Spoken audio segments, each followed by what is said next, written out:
Recently, the Saudi Arabian authorities held a recruitment process for doctors in different specialities under a program tagged Saudi Ministry of Health Doctors Recruitment August 2021.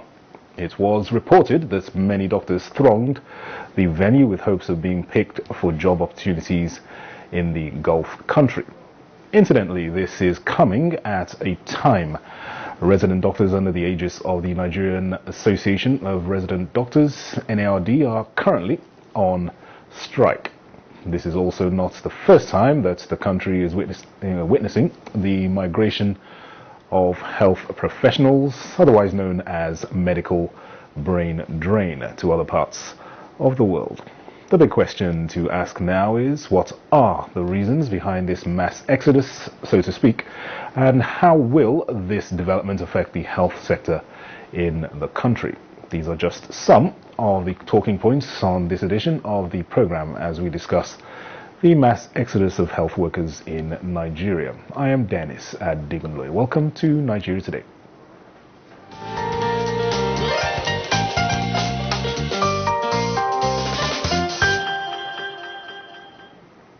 All right, joining me now to speak further on the topic, we have Jide Ojo, our regular public affairs analyst. Welcome back, Jide, to the program. It's a pleasure. Good evening, Nigerians, and good evening, Dennis. You're welcome. And also with us in the studio, we have Dr. Charles Ugwanyi, consultant neurosurgeon at the National Hospital, Abuja. You're also very welcome to the program, sir. Thank you very much. I'm happy to be here. All right, and joining us via Zoom, we have the Secretary General, Nigerian Medical Association. He is Dr. Phillips Ekwe. Thanks very much for being with us on the program. Dr. Philip. Thank you very much. It's a pleasure to be here. All right, I'll come back to you very soon. Let me begin with Jide Ojo. Give us your assessment of the health sector currently in Nigeria. Thank you. What's there to say? Way back in the early 90s, I think it was Professor Wole Soyinka or somebody was said to have described our health sector as mere consulting clinics.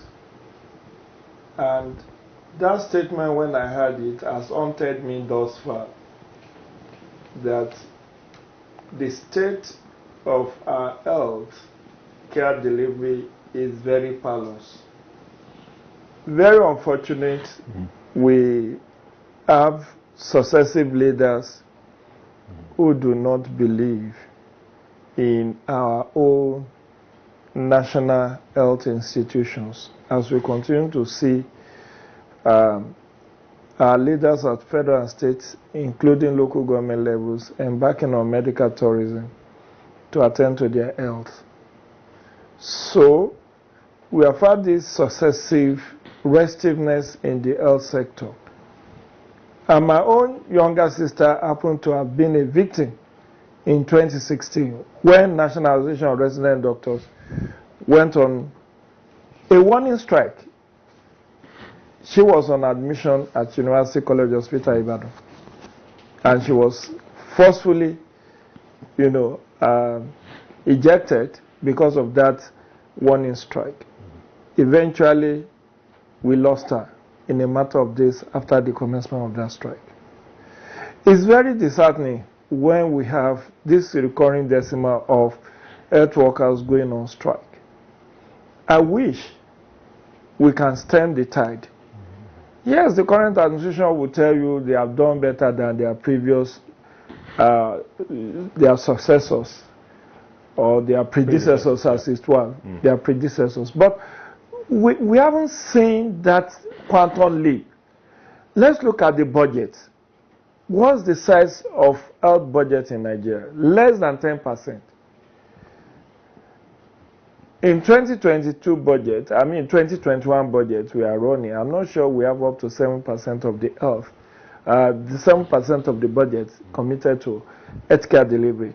I do understand that healthcare delivery services is across the 3 tiers of government, federal, state, and local. But while we can see and point to some interventions to revive the tertiary health institutions, the primary and the secondary, where we talk about general hospitals, many state governments are not doing anything. In fact, the crux of the matter, as I was made to understand, that led to this strike, much of the issues are with the state government. So, what I do not understand is, some couple of years ago, there was it a bill or something, National Health Act, that talked about 1 or 2% of the total budget being committed to healthcare delivery. I don't know why we have not seen significant impact of that National Health Act that we all celebrated a couple of years ago, which was meant to resolve most of the issues of equipment, most of the issues of welfare and all of that we have seen. Look at the National Health Insurance Scheme. Several years after the takeoff, what's the number of enrollees? All right, so let me just pause you there, Julie. We have quite a few guests on tonight's program, so let me just bring in Dr. Charles on some of those points you've raised. Dr. Charles, give us your assessment of the healthcare system in Nigeria as it stands in the context of what Mr. Jide has alluded to in terms of the problems that have been faced that led to the strike action. What's your assessment? The truth is that the problem with the health sector in this country is as old as the country itself. Starting from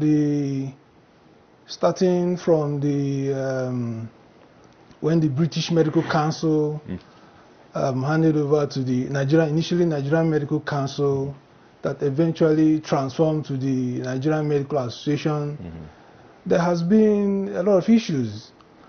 As you are aware, the very first time the brain drain, exodus of doctors from the public sector into the private sector, and then eventually out of the country, was in the early 70s. There was this decree which the doctors did not find comfortable that restricts them from getting involved in other activities outside the public government sector, and that was the origin of it. Then you recall also that in the early 90s there was a mass exodus of doctors out of the country, professors from the university to Saudi Arabia. But you will also recall that the government of the federal government at the time brought in the medical salary scale and later upgraded it to medical super salary scale, which appeared to have reduced this problem at the time. And then, recently there is a resurgence, and I mean a marked resurgence of the exodus of doctors out of this country, as evidenced by what is happening recently, that emboldens the government of Saudi Arabia to come and mount a recruitment camp here at the seat of government to take doctors out of this country. As you're aware, migration is a fundamental human right. There's nobody that is doubting it. And you're also aware that it is not only doctors that are immigrating out of the country. Perhaps the issue of the doctors is attracting attention because of our precarious health situation. If other professionals are immigrating, perhaps nobody really cares. But now, we need to look at the circumstances surrounding this migration. And there are some common decimals. These common decimals include one: basic socio-economic reality in the country today does not support anyone for any meaningful livelihood, not only doctors. Then there are other issues that the doctors who are immigrating are complaining about. Working environment. There has been a decadence of the working environment over the years. Doctors don't get job satisfaction in their work environment. They don't feel safe. Doctors are dying. There's no insurance policies that are protecting them. The populace, the public, the government expects a lot more from them, and they can't give that in the environment where they find themselves working. All right. Security problems in the country, they are there. Doctors are kidnapped, and their friends gather to raise 100 million naira. From where? So those are issues that are causing this problem, and I believe there are issues that are not impossible to address. Definitely. All right. Let me now talk to the Secretary General, NMA, Nigeria Medical Association, Dr. Phillips Ikwe. Mr. Phillips, sorry you've been sitting there for quite some time. Let me get your take on the current state of affairs in Nigeria's healthcare system. No doubt it doesn't come as a surprise to you that we're seeing this medical brain drain consistently in the healthcare profession. Thank you very much. It's actually very sad that Nigeria will subsidize the training of its health personnel, particularly medical doctors, and watch them leave the country and for no fault of theirs, it's really, really very unfortunate. I mean, Nigeria right now, the ratio of doctor to patient is about 1 to 6,000. And the recommendation by WHO is 1 to 600. So you can see that we are in the need of doctors, and yet they are living in droves, and the country is not worried about it. You can see currently there is not strike going on, and there's a lot of government to be very proactive, see it as a matter of urgency, and declare health emergency, and make sure that NAD and all the doctors that they have available return to work. They're taking them to National Industrial Court. That is just a very bad, sad situation, and this has promoted even the exodus. I mean, it's like an escape route. I mean, by the time you apply the National Industrial Court orders and other issues, I mean, people will not have hope. Nigeria is not, there are a lot of doctors who graduated and they don't have job. They're roaming the street of Nigeria. I'm telling you, yet we need them and they're not engaging them. Most of the primary health care in this country is manned not by doctors, perhaps nurses and CHU. I mean, this is what the people need basically. It's not about what happens in the cities. Look at the total Nigerian population, go to the interiors, the hinterland. They don't have doctors, so the situation is actually very, very bad. And you also look at the poor conditions, which Dr. Charles have already mentioned. The condition of working is terrible.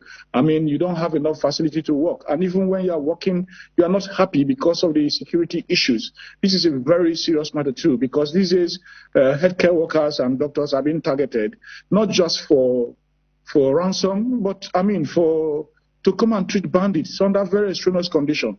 And I know of a friend that lost his wife. The wife was killed. A doctor, the wife was killed, and the 2 children were kidnapped, and they have to pay over 10 million naira to release those children somewhere in the north. I mean, it is more than enough for doctors to live. It's a really, really sad situation, and I think the government have to do something about it. They should declare a sort of health emergency and try to do as much as possible to return us back to normal. The economy is also very, very poor. I will tell you, the chief consultant that is living for Saudi Arabia is going to be paid $12,000 with a vacation and free accommodation and tax-free. There is no consultant, there is no professor of medicine in Nigeria that earns up to $2,000. That is how bad it is. So you can imagine the motivation and the attraction. And if you decide to stay in your country because of patriotism, security will not allow you to stay. Social lack of infrastructure. Over 80% of this country suffer epileptic. All right. You have a challenge with the connection there, but we got your point. We'll hopefully get back to you shortly. For now, let's take a break. You're on to Nigeria Today. Stay with us. We'll be right back after this.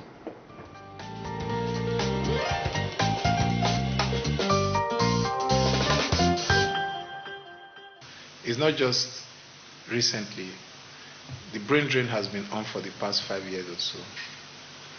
And let me give you an example with this hospital. Over the last 4 years, we've lost about 25 doctors to the United Kingdom, United States, Canada, and a few to Saudi Arabia. And it's getting worse recently, the past few months. And it's going to even increase in the months to come? I mean, I feel the structure is not working in Nigeria well. Most of them, when they have their school, after everything, they realize that nothing, they're not gaining, no money, the structure is dead as anything. That's why some of them prefer to work or study in abroad than Nigeria. I think it has to do with personal opinion on their part, as I see it, because it's an individual decision. For me, I don't think nothing trips me about going outside to look for work, especially knowing that this is my fatherland. But at times, doctors, because of greener pasture, as they say, some might want to go there, to go and study there and get a better job. Especially when you consider what is going on at the moment. You know, now that they are on strike, about their issue to do with their welfare and whatnot. So at times, some doctors, they prefer to go out overseas to look for jobs. Find out that doctors are not even properly paid in this country, unlike in Europe, even in other countries in Africa. So they are very comfortable. Everybody in Nigeria, are certain things you must understand.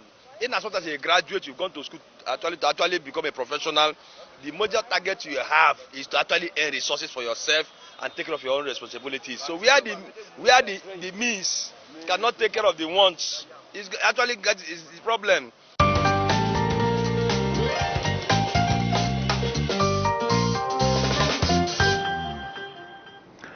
All right, you're very welcome back. The program is Nigeria Today, and we are discussing the mass exodus of health workers. We have two doctors on the program, as well as our public affairs analyst, Jide Ojo. Let me come to Dr.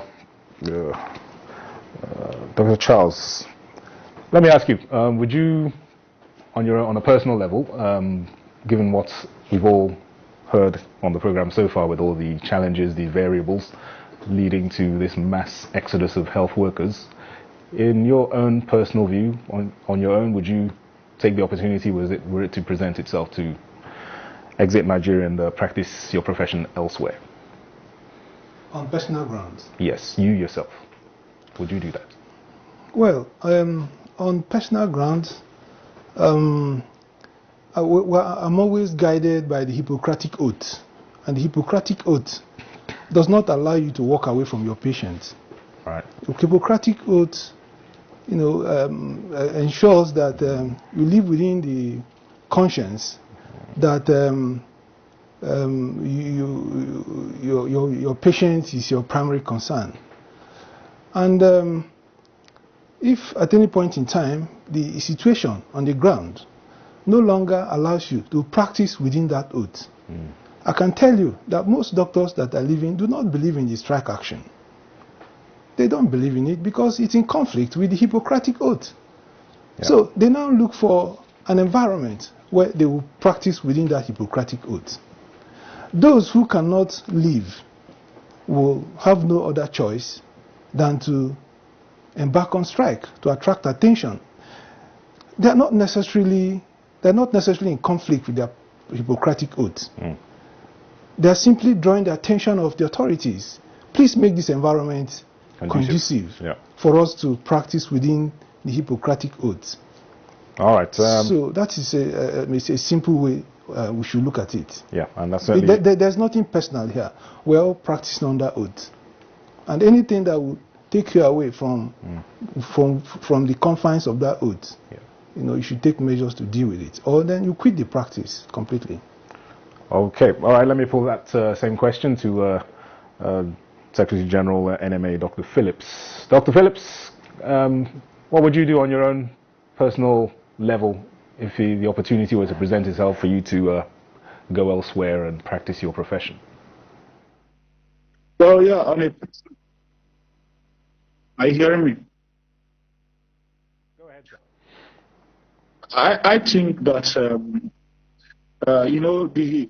like Dr. Charles also mentioned about Hippocratic Oath, every doctor is trained responsibly in such a way that they really want to practice with their heart, with their mind, and give this service to the country. But unfortunately, the condition of service is very poor. not just for their personal interest, but also even for the patient and for the hospitals. And so you realize that that is what is driving them to leave. They really want to stay back here. They are lonely out there, but the condition is not enabling at all. And that is why they are leaving. Part of the Hippocratic Oath states that a doctor should also take care of himself. Not just, you have to take care of yourself to be able to be okay to take care of others. And some people have even lost their relatives, some can't pay school fees for their children and all the rest of them. Why some particularly do not even have job? We think that there is job available. No, government is not creating jobs. There's embargo on employment. There are many places that needs doctor, like I mentioned, the primary health cares. However, I think government, if they can improve the budget, if you notice our budget has not gone beyond 6%, unlike the 15% that was recommended by WHO. And last year it was just 4%. How about even implementation? It was poorly implemented. And the monitoring was also very, very poor. So they should do something about that. How about the health insurance? Up till now, we have just less than 5% of Nigerians, less than 3% of Nigerians covered by National Health Insurance Scheme. Unlike every other country, what drives the health quality of many countries is health insurance. People should not suffer or have to pay out from their pockets money that's supposed to use to do other things for health. And that is why the president should give assent to the mandatory national health insurance. And not just that. I mean, it has come to a time where you have to prioritize health, where you have to look at it. All right, points noted. All right, let me give the last word to Jide Ojo. Give us your closing remarks on this issue, Mr. Jide. Well, like colleagues on the panel have said, it's a right-based approach to choose where to work. But I think government officials should come down their high horse and their arrogance, that dismissive attitude of get back to work or you get sacked. People are leaving in droves because the government is just not paying attention, or let me say not paying sufficient attention. And we should also look at how to resolve the rivalry between the medical doctors and other, staff within the healthcare delivery system. Because even if today the federal government decides to meet the demands of NATS, you may soon see nurses going on strike or pharmacists going on strike, all because they want to have a share of the action. So we need to have an holistic review and find an holistic solution to the nagging challenge that we have in our healthcare delivery system. Because an healthy nation is a wealthy nation. Right now, Nigeria is sick as a country. And the strike action by the medical doctor is just a metaphor for the state of the country. So we all must join hands to liberate and salvage the situation. Absolutely. Thank you for that, Jide. Very good way to close the program, and we certainly hope for improvements in the healthcare sector sooner rather than later. Thanks, Jide Ojo, for your thoughts and insights into this topic. It's a pleasure. Thanks also to Dr. Charles Ugwanyi, consultant neurosurgeon at the National Hospital, Abuja. Thanks, Doc, for your expertise and insights. It is my pleasure. And thanks also to Secretary General, Nigerian Medical Association, Dr. Phillips Ikwe. Dr. Phillips, thanks also for being with us on the program and sharing your thoughts. Thank you very much. It's my pleasure. All right, and thanks to you out there for watching. Nigeria Today airs every weekday at 7:30 in the evening on NTA News 24. Also catch this and other editions on youtube.com/NTA News 24 Hub. I am Dennis Adigunloye. Thanks for your time.